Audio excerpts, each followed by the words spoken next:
Una voz sin fronteras presenta Restaurando las sendas antiguas, el Evangelio eterno.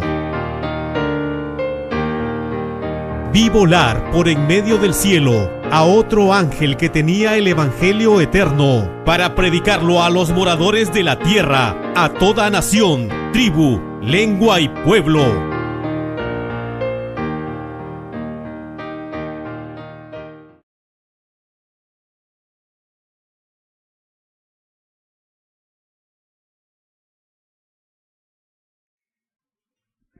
En mi experiencia como creyente, hermanos, han habido muchos cambios en mi vida, sobre todo en parte espiritual. Hasta el momento en que me borraron de la iglesia, siempre entendía que habían verdades que la iglesia no presentaba. Te das cuenta que faltan eslabones que puedan unir una parte con la otra. Preguntaba, nadie me respondía. Así fui predicando prácticamente a partir de los 4 meses de ser miembro. Ya me pusieron en el itinerario de predicación y predicando por aquella hermosa isla de Puerto Rico. Siempre sabía que habían cosas que la iglesia no enseñaba. Cuando me dieron la triste noticia de que me borraban, con dolor luché para que no lo hicieran.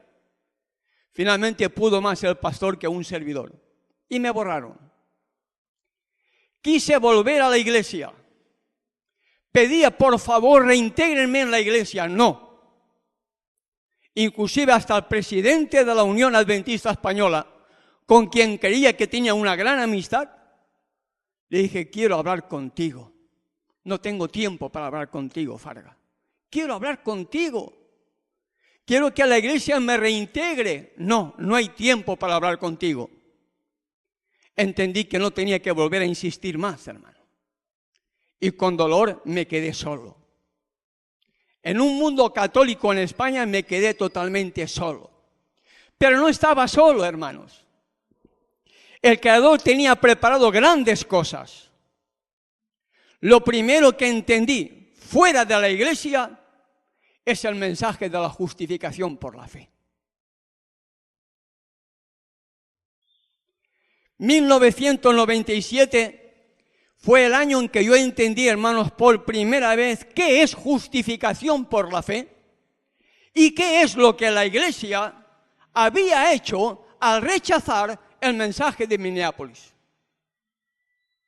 Esa fue la primera gran verdad que el Creador me reveló a través de unos hermanos que yo pensaba que estaba solo, pero que habían otros hermanos, miembros de iglesia en diferentes lugares, que estaba el Creador uniéndonos en ese punto de doctrina para que yo pudiera entender qué es justificación por la fe. Y cuando entendí ese mensaje que la iglesia no lo enseñaba, empezó a cambiar mi vida. Apenas unos meses después de haber conocido el mensaje de la justificación por la fe, escucho en un audio la predicación de un pastor que encajaba con aquel eslabón que a mí me faltaba entender, de una profecía que digo, aquí falta algo para encajar esta parte con la otra. Sin pedirla, el audio me llega. Cuando yo lo escucho, este es el eslabón que a mí me faltaba para entender la unión de esta parte de la profecía con aquella que la iglesia tampoco había enseñado, porque decía que todo fue pasado y que no había nada futuro. Invité a ese pastor en España, como laico totalmente independiente, lo invité. Cuando vino y cuando la iglesia supo que iba a venir, la gran oposición se levantó en España. Pastores venían de Madrid y de Galicia para intentar que ese pastor no estuviera con nosotros. Pero ese pastor estuvo con nosotros y nos enseñó grandes verdades. Pero yo no voy a compartir ninguna gran verdad que él pudo enseñar. Simplemente me dejó la inquietud y me dijo, hermano Farga, yo no he estudiado este tema, pero le aconsejo, estúdielo usted. Después supe que nunca aceptó lo que él me dijo que yo estudiara. Ese es el tema que vamos a compartir hoy, hermano. Si nosotros hubiéramos recibido una educación desde nuestra niñez totalmente sana de doctrina, no habría ningún tipo de problema. ¿Por qué? Porque la primera impresión que a nosotros nos han dado, esa es la que prevalece. Y es la que cuesta limpiar. ¿Será posible que todo lo que a mí me enseñaron ahora resulta que esté equivocado? Yo tuve que reconocer que estaba totalmente equivocado 12 años siendo miembro de una iglesia que no me enseñaban la verdad. Aún hoy sé que hay verdades que el Creador no nos ha revelado todavía porque nuestra mente no está preparada para recibir las grandes verdades. Es más, aquellos que hemos analizado algo los libros de Ellen White, habremos leído que ella dice, por toda la eternidad estaremos estudiando el plan de la redención, ¿verdad? Entonces, ¿cómo podemos pretender decir ahora ya lo sabemos todo? ¿Cómo poder pretender decir ya lo sé? No hay ninguna nueva luz, no hay ninguna nueva verdad. Y hay tantas verdades ocultas, hermano, que cuando uno las comienza a analizar y las comienza a entender, solamente podemos postrarnos de rodillas al Creador, darle gracias porque en su infinita misericordia nos permite salir de tanta confusión desde el mismo momento en que fuimos miembros de alguna de ellas.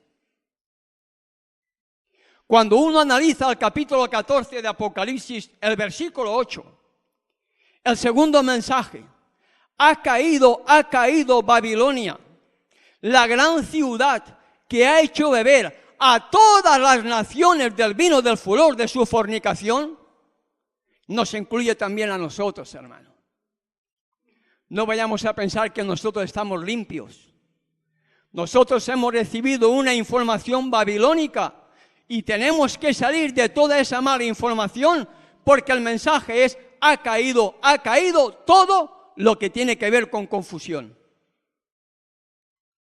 El problema es, ¿sigo teniendo una mente babilónica? Y a veces cuesta tomar decisiones, hermano. Cuesta. A todos nos ha costado. Hoy nosotros, hermano, como vamos a ver, podemos seguir cometiendo el pecado imperdonable y es rechazar las verdades que el Creador tiene hoy para su pueblo. Hoy podemos cometer el mismo error porque la historia se repite, hermanos. No podemos estar seguros en lo que hemos creído. Debemos escudriñar las Sagradas Escrituras. Debemos doblar nuestras rodillas y con oración, con lágrimas pedir, Padre, dame tu espíritu para que yo pueda entender tu palabra, para que yo pueda sentir deseos de escudriñarla y deseos de salir de la confusión que pueda tener.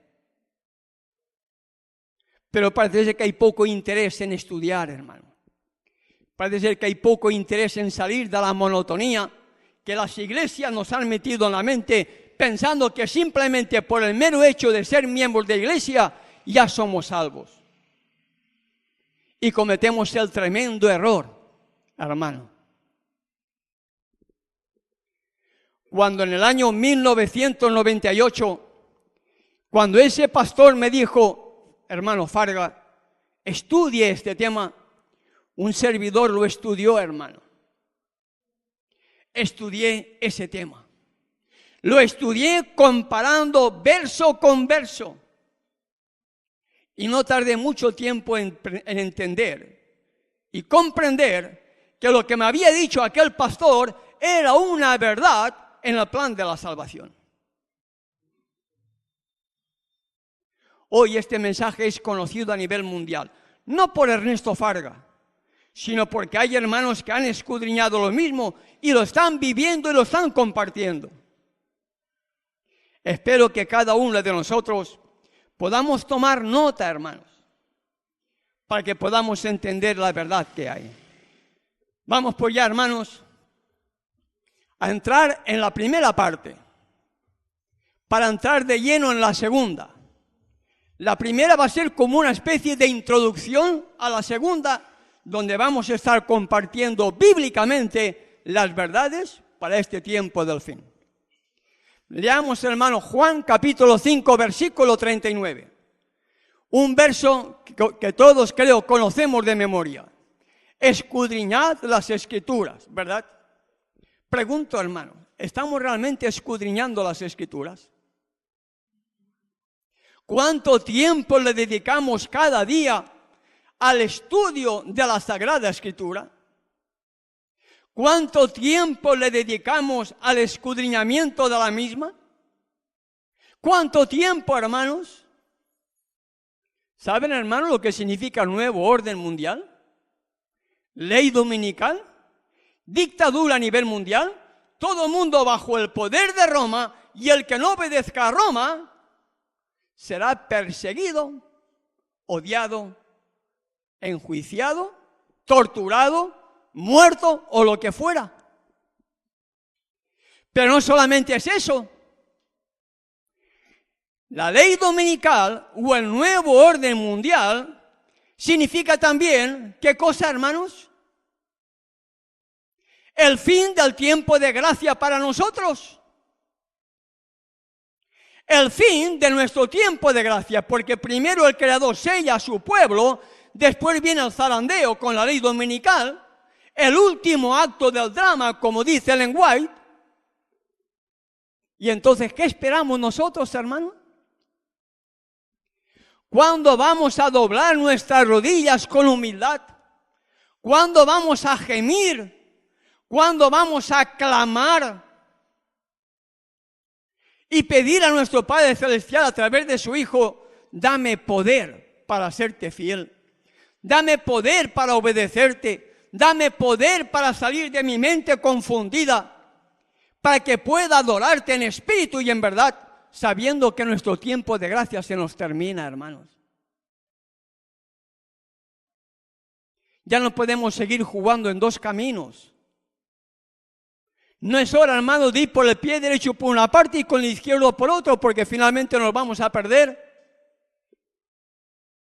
Tenemos que pisar firmes y seguir las pisadas que nos dejó nuestro Salvador. Tenemos que pisar sus huellas, hermano, para andar en su camino.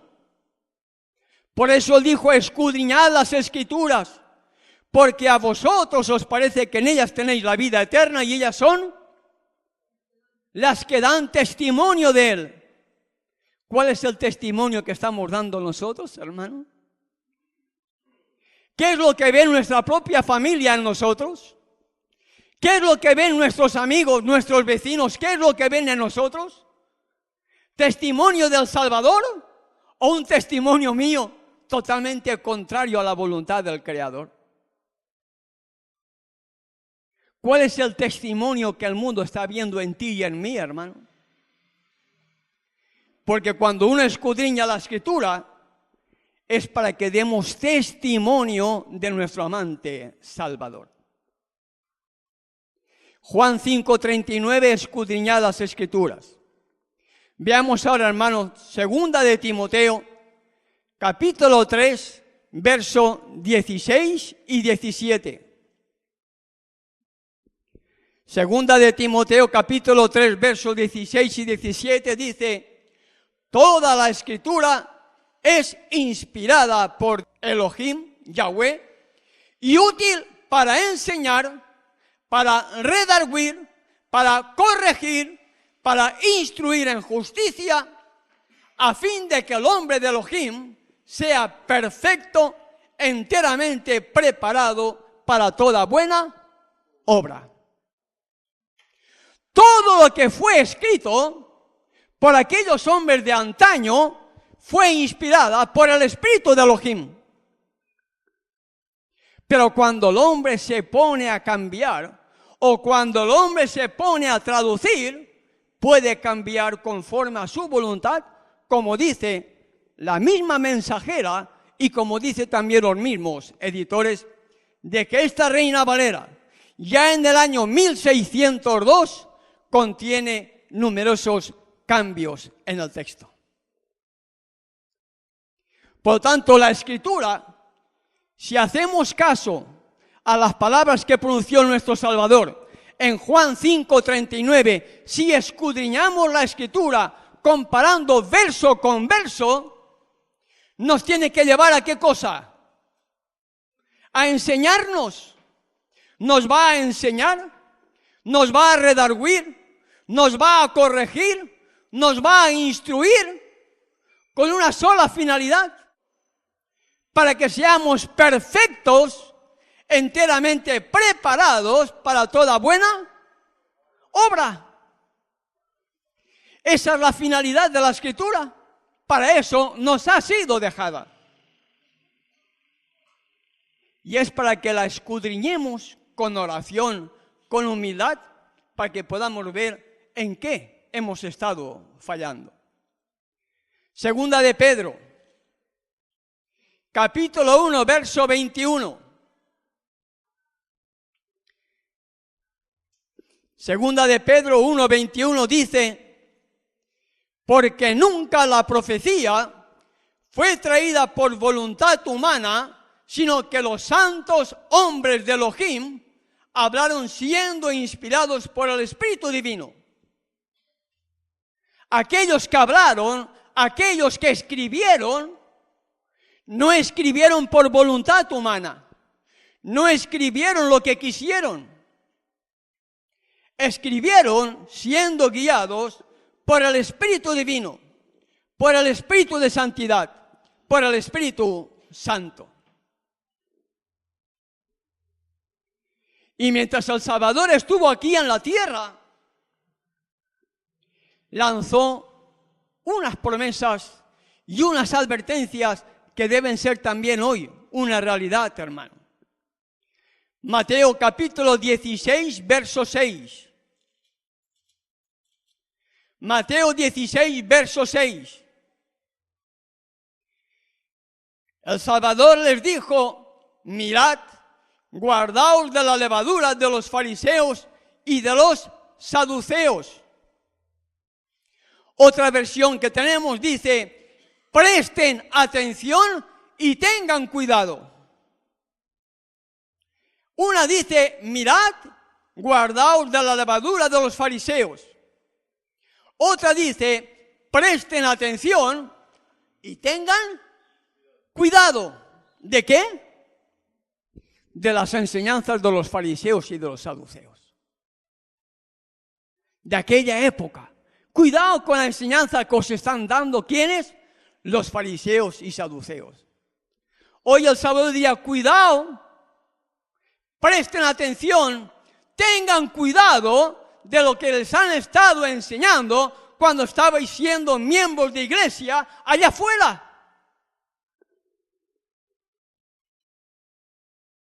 Porque la historia se repite. Y una verdad trae otra verdad, hermano. Y una advertencia trae otra advertencia. Y con estas advertencias, hermano, queremos entrar después en el tema profundo. Pero el Creador del universo no nos deja a ciegas si nosotros queremos entender la verdad. El Mesías vino a ajustar las verdades que habían sido alteradas y puestas al servicio del error. ¿Qué dice la mensajera? El Salvador vino a ajustar las verdades que habían sido manipuladas, puestas al servicio del error. Él dice, recuperó esas verdades, las repitió y determinó que permanecieran para siempre. El Salvador no vino a cambiar nada, hermano. El Salvador vino a deshacer las obras de Satanás. Vino a quitar los errores que aquella gente había recibido de los fariseos y saduceos de aquella época. Vino a presentar la verdad, como está escrita en la palabra, para evitar y quitar las tradiciones y las malas enseñanzas de aquellos dirigentes de su época. Lo mismo nos está pasando a nosotros, hermano. Hemos recibido allá afuera mala información en todos los aspectos. Hemos ido conociendo algo de la nueva luz y salimos o nos echaron. Pero todavía hay grandes verdades que no hemos entendido. Y mientras no haya humillación, mientras no haya esa posibilidad de permitir que el Espíritu quebrante nuestro corazón, vamos a seguir siendo endurecidos de corazón e impidiendo que las verdades puedan ser aceptadas. El Salvador vino a recuperar, vino a repetir y vino a determinar esas verdades que el pueblo estaba presentando como errores y las vino a cumplir y a enseñar para siempre, hermano. Él no vino a cambiar nada. Él vino a magnificar la ley y a engrandecerla.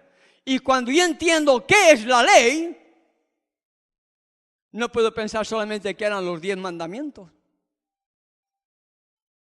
Porque Él dio leyes, estatutos, preceptos, testimonios al pueblo de Israel.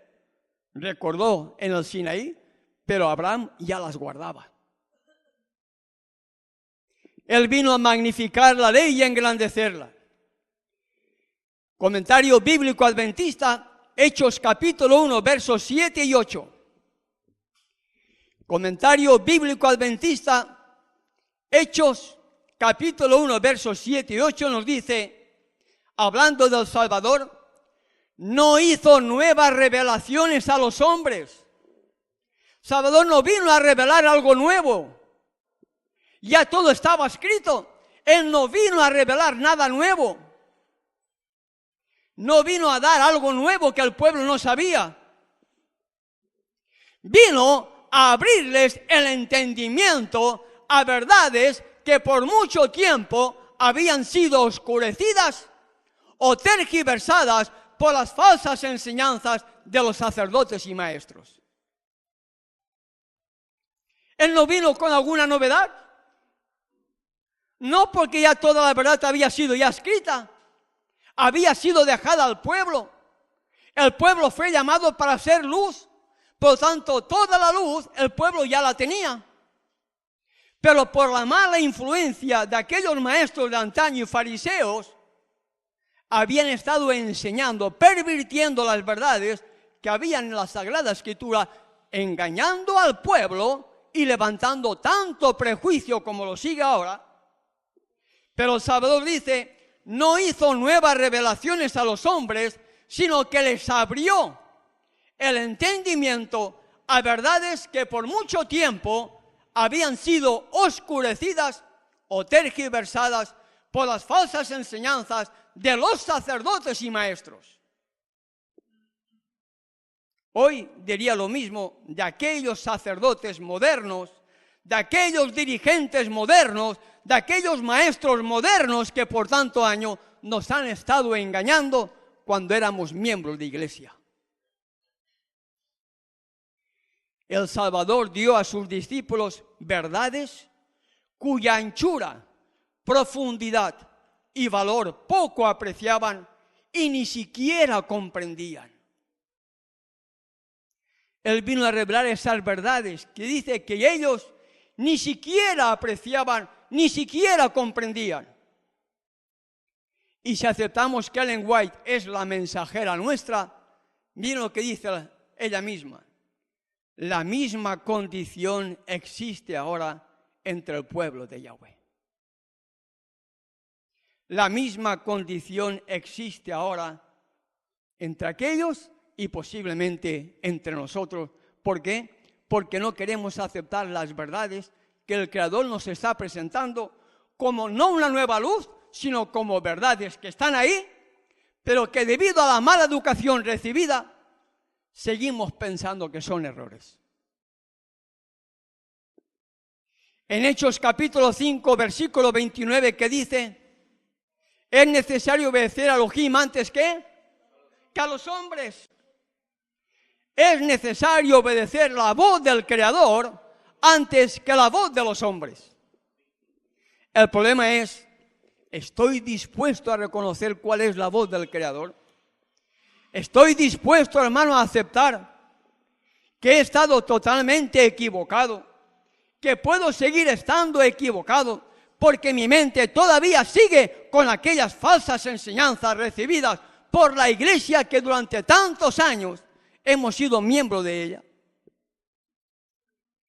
Poder seguir teniendo una mente que en lugar de aceptar la verdad siga prejuiciada y pensando que es error cuando es una verdad para el tiempo del fin. La mensajera dice, eso mismo está ocurriendo ahora entre el pueblo de Yahweh. Hechos 20, versículo 30.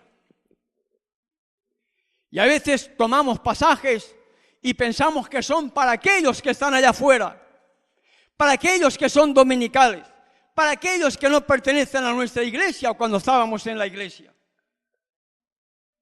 Pero la palabra no me dice eso. La palabra me dice que los errores van a venir de dentro, que los falsos profetas van a venir de dentro, que los maestros que nos van a engañar van a ser los de dentro. Hechos 20, versículo 30.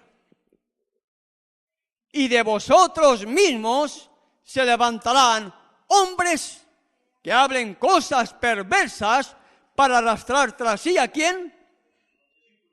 De entre vosotros mismos. Y cuando estábamos allá, pensábamos que eran los dominicales, pensábamos que eran los reformistas, pensábamos que eran los disidentes, pensábamos que eran cualquier cosa menos aquellos fariseos que estaban con nosotros, aquellos maestros que nos enseñaban. De entre vosotros mismos. El problema es, ya hemos salido, ¿verdad? Ya hemos salido. Estamos caminando nuevas luces, pero ¿queremos seguir aceptando esas nuevas verdades? ¿O le vamos a seguir poniendo peros? Porque nuestra mente está prejuiciada contra la verdad que el Creador desea darnos en este tiempo del fin. Alza tus ojos, página 197, hermano. Advertencias para cada uno de nosotros. Durante más de medio siglo, desde 1844, los temas principales de la verdad presente han sido cuestionados y combatidos. ¿Qué temas han sido cuestionados y combatidos? ¿Cuáles?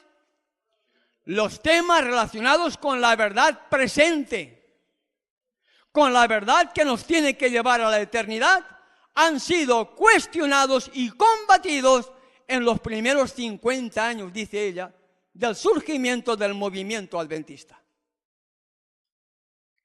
Se han presentado nuevas teorías como verdaderas, las cuales no constituían la verdad. Y el espíritu de Elohim reveló su error. Nuevas verdades presentadas como, nuevas teorías presentadas como verdaderas, pero no constituían la verdad, sino que eran errores. Y el espíritu de Elohim, cuando escudriña la escritura, revela que son errores. ¿Cuándo? Cuando escudriña la escritura, cuando uno ora. Pero cuando no oramos ni escudriñamos la escritura, nos dicen blanco y aceptamos blanco. Nos dicen verde y aceptamos verde. Porque el que pega primero pega dos veces. Y cuando después se presenta la verdad, como mi mente ya recibió blanco o verde, y ahora te presentan un marrón, no, yo quiero seguir blanco o quiero seguir verde, no quiero cambiar. ¿Por qué? Porque ya mi mente se llenó de algo que me presentaron como verdad, pero que era error. Pero nunca lo podemos escudriñar, nunca podemos discernir la verdad si no permitimos que el verdadero espíritu nos muestre qué es la verdad para este tiempo del fin. cuando los grandes pilares de nuestra fe fueron presentados, el Espíritu Santo dio testimonio de ellos, especialmente en lo concerniente a las verdades de la cuestión del santuario. Una y otra vez, el Espíritu Santo apoyó en forma notable la predicación de esta doctrina. Pero hoy, como en el pasado, algunos serán impulsados a elaborar nuevas teorías y a negar las verdades a las cuales el Espíritu de Elohim ha dado su aprobación. El tema de hoy está directamente relacionado con el santuario, hermano. Y las verdades del santuario fueron debatidas, fueron cuestionadas, fueron combatidas. ¿Por qué? Porque Satanás no quiere que su pueblo entienda correctamente qué es lo que hay en el santuario y cuál es el camino que el Creador tiene a través del santuario en el plan de la salvación. Pregunto, hermano, ustedes sabían que habían sacrificios a realizar, ¿verdad? ¿Verdad que cada día el pueblo de Israel tenía que sacrificar corderos? ¿Sí o no? ¿Cuántas veces tenía que sacrificar corderos? Cada día, ¿verdad? Cada día. Tenían que sacrificar corderos. ¿Lo hacían todos los días de la semana? ¿El sábado descansaban? ¿O el sábado tenía que seguir siendo sacrificado el cordero? Díganme, hermanos, muy importante que entendamos alguna cosa. El pueblo de Israel tenía que estar sacrificando el cordero todos los días.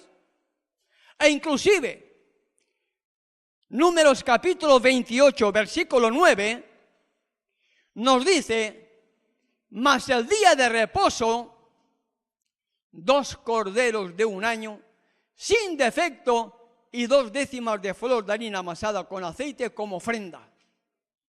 Es decir, aún el día de reposo, los sacerdotes tenían que ofrecer una ofrenda. El día de reposo los sacerdotes tenían que matar, tenían que sacrificar del mismo modo que sacrificaban los otros días de la semana. Porque era una ley perpetua. ¿Hasta cuándo? Hasta cuando viniera el tipo con el antitipo. Hasta cuando viniera nuestro Salvador. Porque Él se convirtió ¿en qué? En el Cordero de Elohim que quita el pecado del mundo. Con su venida, con su muerte, terminó el sistema de sacrificios. Terminó el sistema de ofrendas, hermano. Terminó el sistema de sacrificios. Terminó el sistema de ofrendas. Patriarcas y Profetas. Página 380.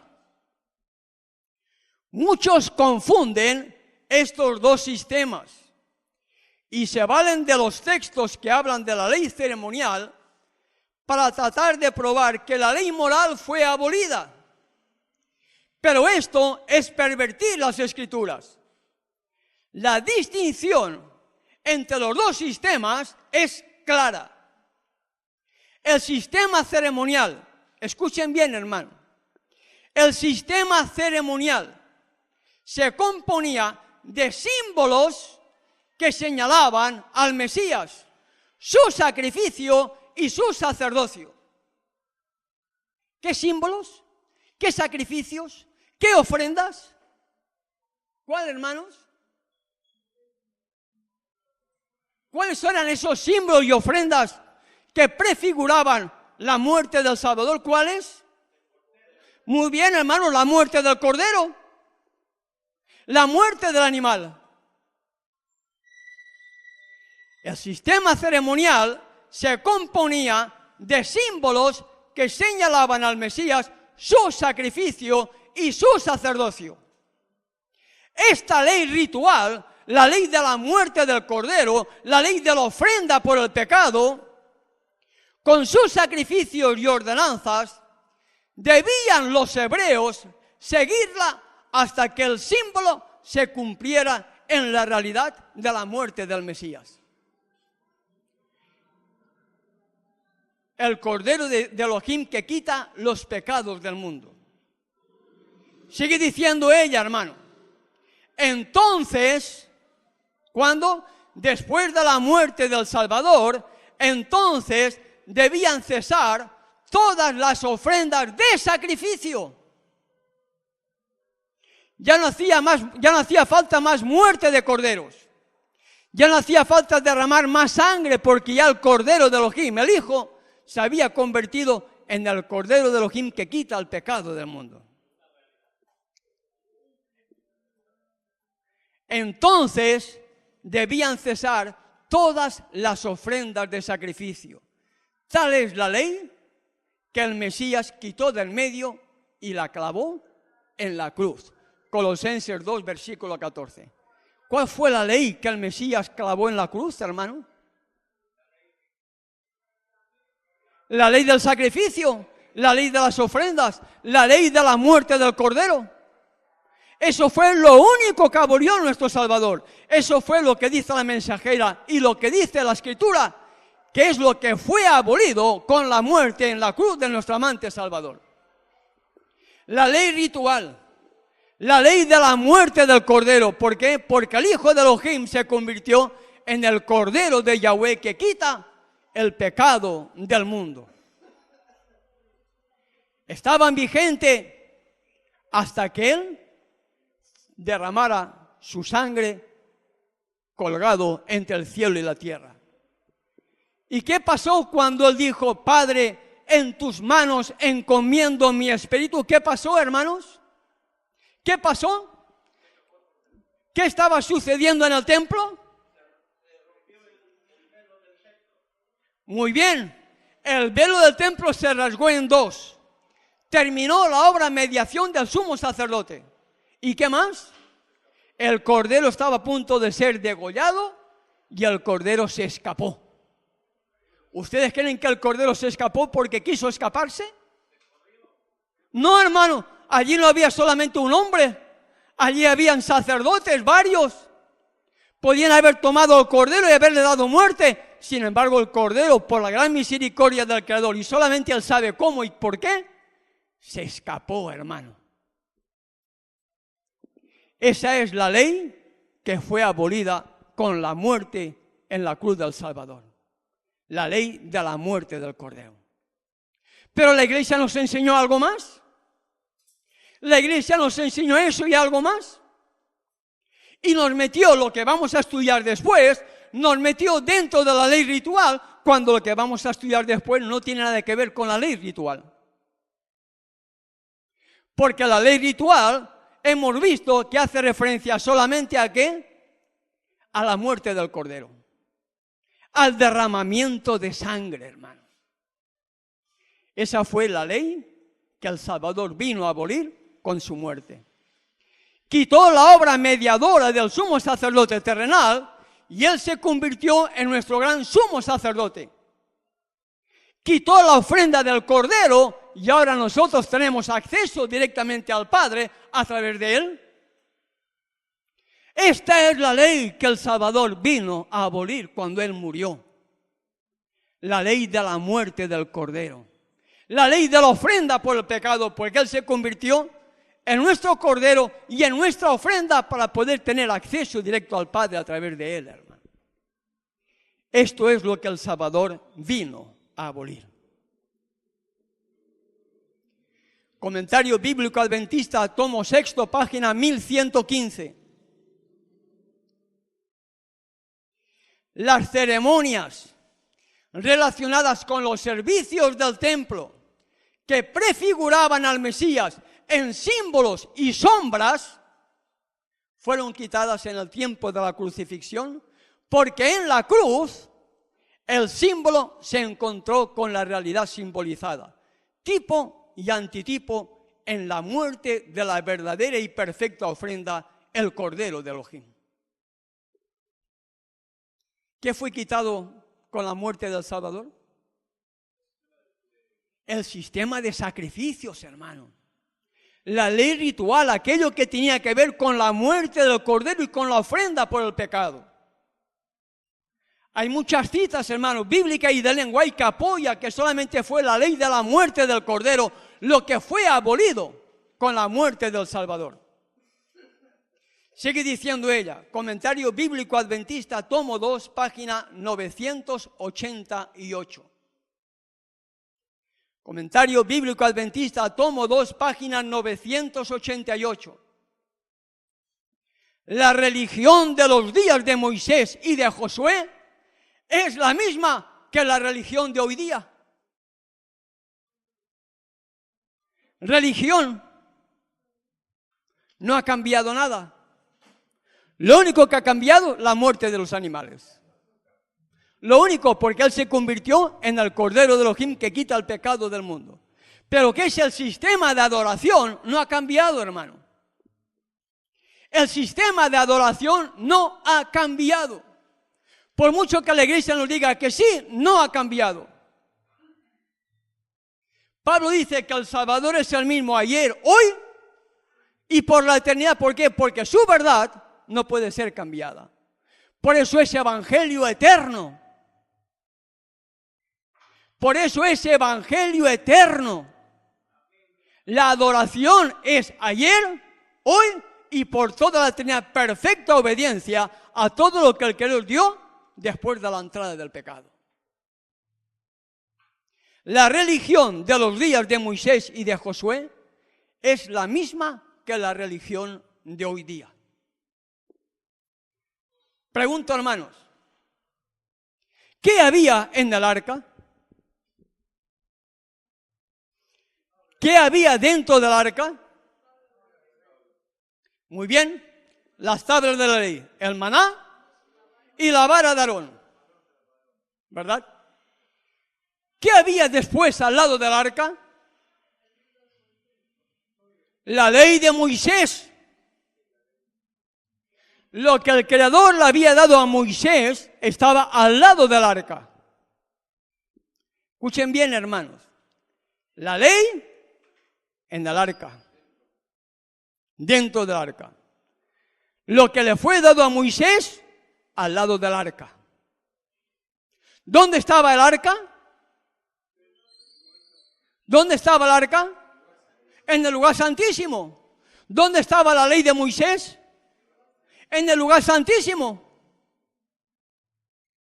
¿Van entendiendo, hermanos? Lugar santísimo, sistema de adoración. Si los diezmos no estaban dentro del arca, ¿por qué diezmamos? Porque es una ley dada a Moisés, recordada a Moisés. Recordada a Moisés, porque Abraham ya diezmó. Jacob también diezmó. Los diezmos se guardan, ¿por qué? Porque estaban al lado del arca, como una parte de la ley dada a Moisés. ¿Sí o no? La alimentación, ¿dónde estaba? ¿Dentro del arca o fuera? ¿Dónde estaba el maná? Adentro. ¿Dónde estaba la otra alimentación que se le permitió al pueblo de Israel en Levítico 11? ¿Dónde? Afuera. Entonces, ¿por qué somos vegetarianos? ¿Por qué practicamos la reforma pro salud? ¿Por qué diezmamos? ¿Por qué queremos ser leales a través de la alimentación, comiendo aquellos alimentos que el Creador nos permite hoy comer para tener un cuerpo sano, para poder reflejar su carácter, para poder reflejar su gloria? ¿Por qué lo hacemos? Porque la ley, o bien la ley moral, que está dentro del arca, o la que estaba al lado del arca, fueron leyes que el Creador dio para su pueblo. Y si nosotros decimos que queremos formar parte de su pueblo, nosotros no podemos despreciar lo que no queramos y aceptar lo que sí que nos guste.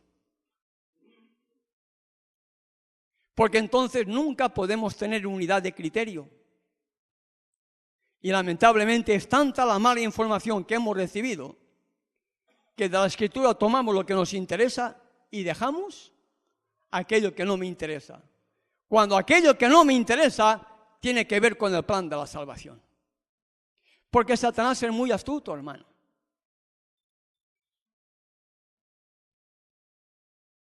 El arca, los 10 mandamientos, el maná y la vara de Aarón. Y pretendemos guardar los 10 mandamientos porque estaban ahí. ¿Qué hacemos con la alimentación? La ley que fue dada a Moisés, fuera del arca. Pero tomamos de la ley fuera del arca, tomamos de la ley de Moisés lo que nos interesa. Diezmos, alimentación. ¿Pero qué más recibió Moisés? Lo vamos a ver luego, hermano. Lo vamos a ver luego para que veamos cómo bíblicamente hemos estado siendo engañados una vez más, no tan solamente con el nombre, no tan solamente con el bautismo verdadero, no tan solamente con la Trinidad, hasta con lo que vamos a compartir después, hemos estado totalmente engañados, al menos esa es mi convicción, a través de un escrito está. Una voz sin fronteras presentó Restaurando las sendas antiguas, el Evangelio eterno. Vi volar por en medio del cielo a otro ángel que tenía el Evangelio eterno para predicarlo a los moradores de la tierra, a toda nación, tribu, lengua y pueblo.